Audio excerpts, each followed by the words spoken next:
child drowned when I was at the lake. And my mother is being sued for $1 million. Attacked by a service dog today. What should I do? I'm Zachary Harris. I'm a lawyer and civil litigator in North Carolina. I have my own law firm where most of what I do is represent people that have been really seriously injured, although I do a little bit of all sorts of different types of lawsuits. Today I'm going to be answering Reddit's legal questions on r/legaladvice. I've not really thought about these questions at all. I perused them to find ones I thought would be interesting to talk about, but you're going to be getting mostly my gut reaction to these questions. Give you the usual disclaimers. None of these people are my clients. I don't know any of these people. And to the extent that these take place in other states, which I suspect most of them will, I'll be answering as though this was a client sitting in my office in North Carolina, giving them my initial take. So let's take a look at them. Here's the first one. It's got 17,000 upvotes. It says, a child drowned when I was at the lake. Went to the lake today with some friends, and while we were there, a child drowned. I responded to the screams when I heard them and recovered his body from the bottom of the lake as fast as I could. After getting his body, I performed CPR until he started breathing again. Cool, that's good. He was sent to the hospital, but I do not believe he woke up. My question is this: should I take any steps to protect myself legally? I did everything that I could to save him, but he was underwater for a long time. Can I be held liable if he doesn't survive?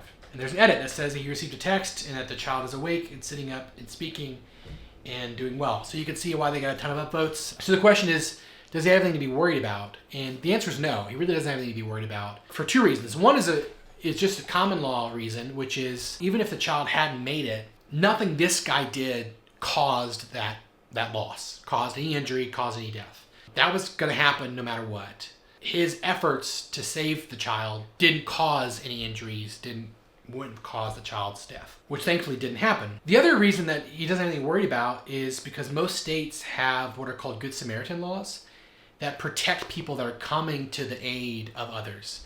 And basically what they usually say is that if you're coming to someone else's aid, unless you're like grossly negligent, you're showing complete disregard for this person's safety, you can't be held liable. So nothing to be worried about. Glad the kid made it. Good story. All right, next question. My mother is being sued for $1 million. Hello, my mother was in a car accident 2 years ago when picking up my little sister from school. A car drove out of the feeder lane parking lot and T-boned my mother. The driver at the time had no license and wasn't on the insurance. She was driving her mother's car, and the mother didn't show up until an hour later, and the mother began to claim that she was driving the vehicle, which I'm sure is insurance fraud. Yep. My mother didn't pursue legal action despite having a hand injury and going to the hospital. 2 years forward, my mother was served for the accident, claiming the other driver's mother received injury and lost wages when she wasn't even driving the vehicle. How exactly do you move forward legally? Okay, so there are a lot of interesting things in this case. The top comment's got it right. 12,000 upvotes on the post, 9.3 thousand on the top comment, which is inform your insurance, they should defend you. That's true. If this person called me for help, I would say call your insurance company. They will defend the case. That's what you have insurance for. That's the right call. So what are they going to do? Well, it's not good for the other side. That's what I'll say. This is not a good situation for the plaintiff or for the plaintiff's lawyer. In fact, the plaintiff's lawyer could be in trouble here. So what is that defense lawyer going to do? Well, he's going to defend the case and is probably going to move to dismiss the case.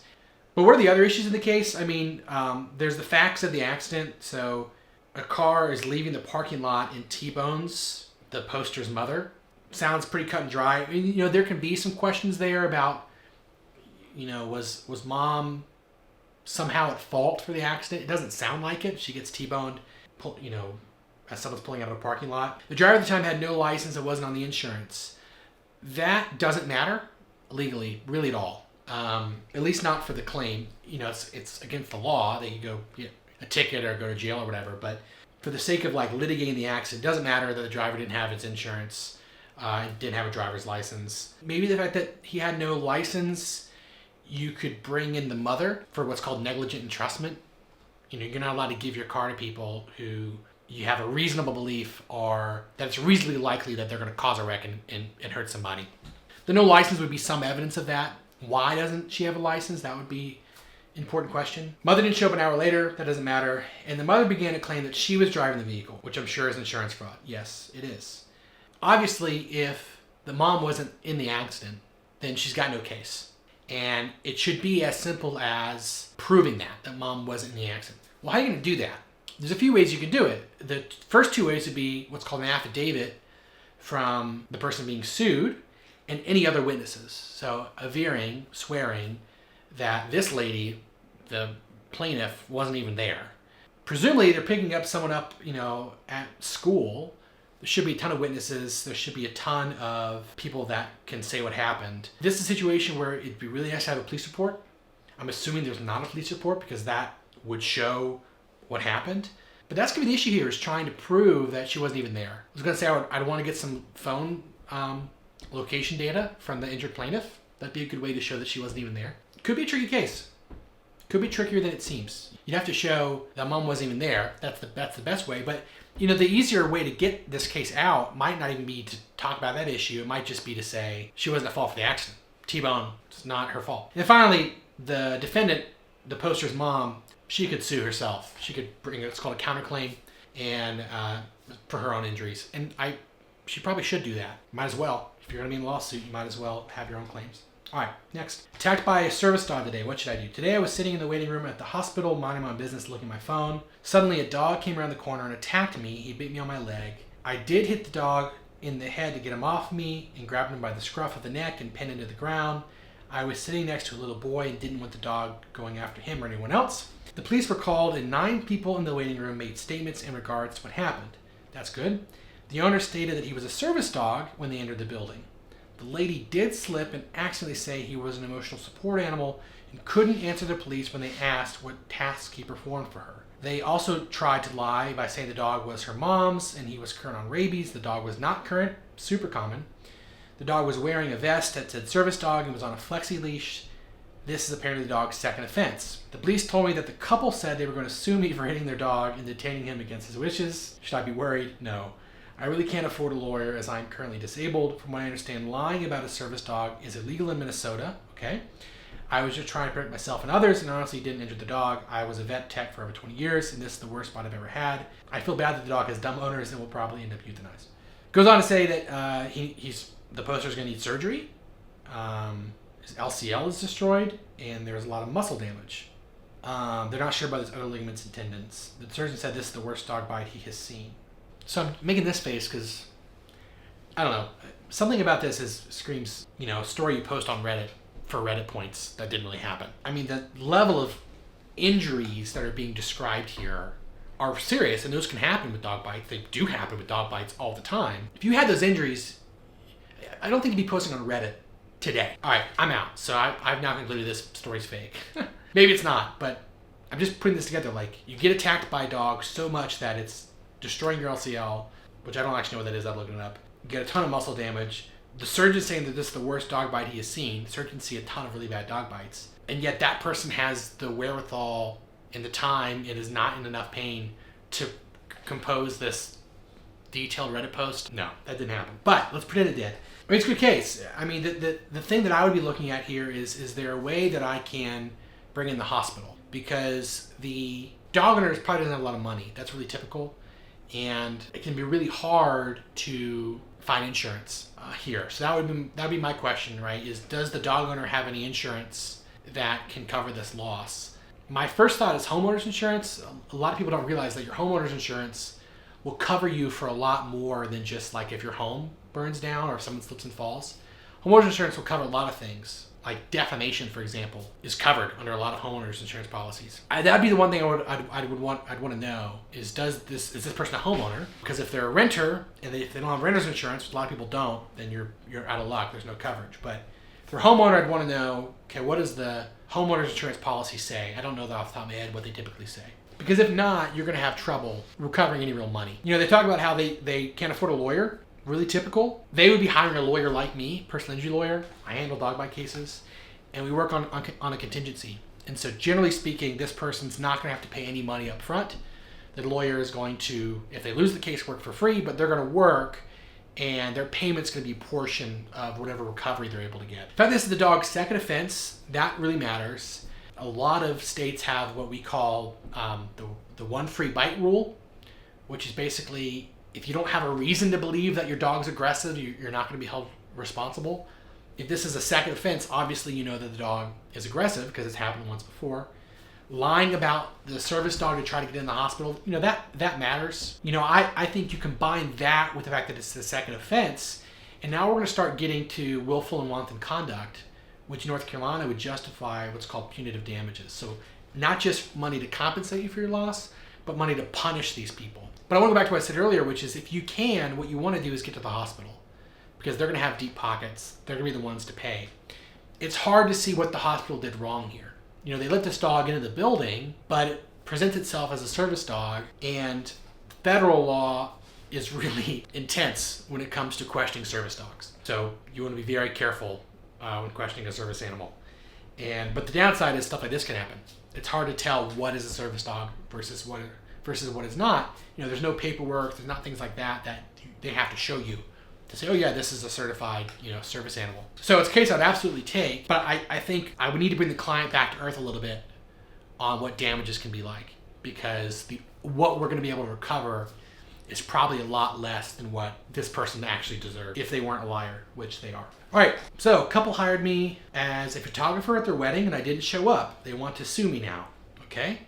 Not looking good for the poster. Hi, a couple on a community WhatsApp group were reaching out to hire a photographer for their wedding. I know a friend of mine who used to be a photographer and she was okay lending me her camera for the event. Oh gosh. So I reached out to the couple and let them know I could do it. They asked me if I had a portfolio, and I used to photograph college graduations part-time a few years ago, but no weddings. Due to this, they were really shortchanging me. Seems like you were shortchanging them. They offered me a total of $80 to be a photographer at their wedding and reception, and they decided that they were going to take a risk by hiring me and wanted to give me a chance. I was hesitant, but that money goes a long way for me, and I was down bad lately, so I accepted. They sent me a contract which had our names and location of the event and other boilerplate language, and I signed it. The venue was really far away, almost 2.5 hours away. Who would do this? All right? People lie on the internet, I know. And every time I read one of these, it makes me go, come on. Anyway, but I had a friend who lived there and he was currently visiting. I had a friend who lived there and was currently visiting me and was going to be going there anyway, so I was going to hitch a ride with him and stay at his place a few days before the wedding. Okay, so you have a friend that's staying with you who happens to live the place where this wedding is 2.5 hours away. Just happens. So you're going to ride with him. How are you going to get home? We don't care. Doesn't matter. Everything was going smooth until a few days before the wedding. They said that there is a storm and possible tornado forecast and they can't have the wedding venue at that location anymore since it was outdoors. And they were going to move the wedding indoors in a church right next to my house. How convenient. That was perfect since now I didn't need a ride to the other city. I let my friend know, and a few days later, he went to the city by himself. 3 days before the wedding, the couple decided to move the wedding back to the city 2.5 hours away since the forecast was looking better. Okay, again, this is fake. Your guests are not handling all this change. They're not. They're not handling it. They booked flights, all right, to the city A, and then rebooked when you moved to the city B, and now you're moving to... No, this didn't happen, but we'll pretend it did. I didn't have a ride anymore since my friend left. I told the couple that it won't be possible for me, and they ignored me for 3 days. I assumed they probably decided to go with someone else. Literally on the day of the wedding, the husband is blasting my texts, asking me where I am, and that I'm missing important moments from the wedding. I show him the text that I sent, and he said he didn't read it because he was busy with the wedding. He asked me to call an Uber, but those were insanely expensive, and I'd actually be at a huge loss taking an Uber. True. He said he was not going to pay for it since it was my job. Okay. I couldn't do anything else. I asked if he knew someone still in town to hitch a ride with. He said no. He then started sending rude texts and saying some crazy and also racist stuff. Of course, I block him and turn off my phone. When I turn it on, I find that I was apparently the only photographer at the wedding and they didn't have anyone else. Now they want to sue me for breach of contract and emotional damage. I can't afford a lawyer, and I called 5 people in my area, and all of them are asking for $300 or $500 per hour to look over my contract. The couple are also posting my profile picture all over Facebook and tagging me and saying I ruined their wedding. And their friends are also commenting mean things. I'm not sure what to do at this point. Please, any advice would be greatly appreciated. All right, so we need to move past all of the craziness here. It's going to come down to what the contract says. This says that the contract was going to take place in the city. It gave the location. They then agreed to change the contract, to change the location into this new city. He agreed to that. So that's the new bargain, I would say. It's now in this city. The couple then asked to change the contract back to the old city, and he didn't agree to that change. And I would say that that's probably what wins the day here. You know, contracts don't have to be just written. You can have verbal modifications to contracts. And that's what happened here. They had a written contract that said, here's the price, ridiculous number, and it's going to take place in this city. Payment and location are determined. Then there's an agreement between the couple and the photographer to change the contract, to change the location. Fair enough. They agree to do that. The couple then can't unilaterally change the contract again. They have a new agreement. The new agreement is for this new city. You don't get to change your mind, change it back. So I think the couple's out of luck. I think it's unlikely that they sue. As far as posting the mean stuff online, is it true? Like, that's the question. Like, is there an argument that it's true? If they're posting like heinous stuff that's obviously lies, then you got a claim for defamation. But if it's, this guy ruined my wedding day, that's an opinion. You know, it's not actionable. My advice to this guy is probably to move on. He's not going to be sued. So cool, that was fun. My overall takeaway from this is that people lie on the internet. So I don't take any of this really seriously at all, but they make for some interesting hypotheticals and definitely cool to talk about. So if you found this video interesting, let me know. Encourage me to keep making them. Maybe I'll do this again and share sort of my hot takes on Reddit's legal questions.